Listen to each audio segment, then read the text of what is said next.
नमस्कार मित्रांनो, विचार वर्तुळ यूट्यूब चॅनलवर तुम्हा सर्वांचे पुन्हा एकदा मनापासून स्वागत आहे।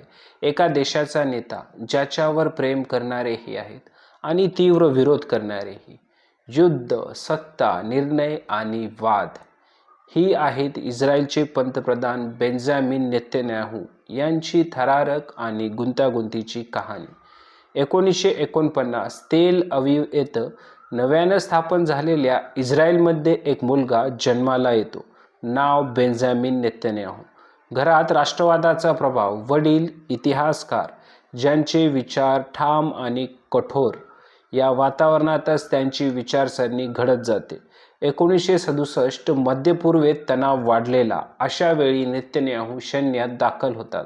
एलिट कमांडो युनिट सायरेट मटकलमध्ये, जिथे निवडले जातात फक्त सर्वोत्तम सैनिक। गुप्त ऑपरेशन, सीमेपलीकडील मोहिमा आणि सतत धोक्याच्या छायेत जडणघडण होते। 1973 साली अरब इस्रायल युद्धाला सुरुवात होते। मिस्र, सीरिया आणि अनेक आघाड्यांवर सुरू झालेला संघर्ष नेतन्याहू पुन्हा रणांगणावर येतात। या युद्धामध्ये मध्य पूर्वेचं राजकारण बदलून टाकलं जातं आणि त्यांच्या आयुष्यावरही खोल प्रभाव टाकला।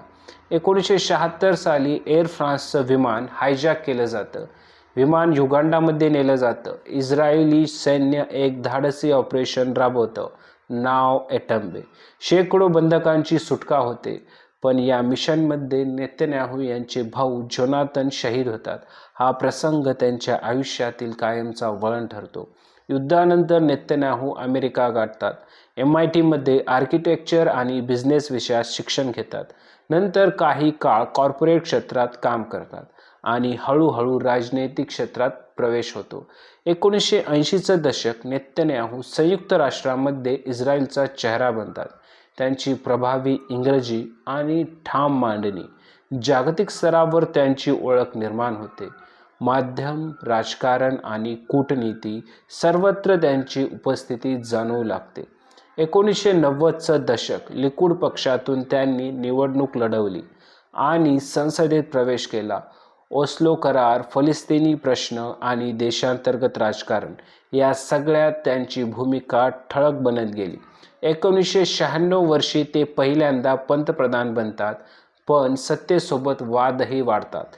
शांतता चर्चा, सुरक्षा धोरण, समर्थक आणि विरोधक दोन्ही बाजूंनी तीव्र प्रतिक्रिया उमटतात त्यांच्या बाबतीत। 7 ऑक्टोबर 2023 हमासकडून मोठा हल्ला इस्रायलवर होतो। याने इस्रायल हादरतो।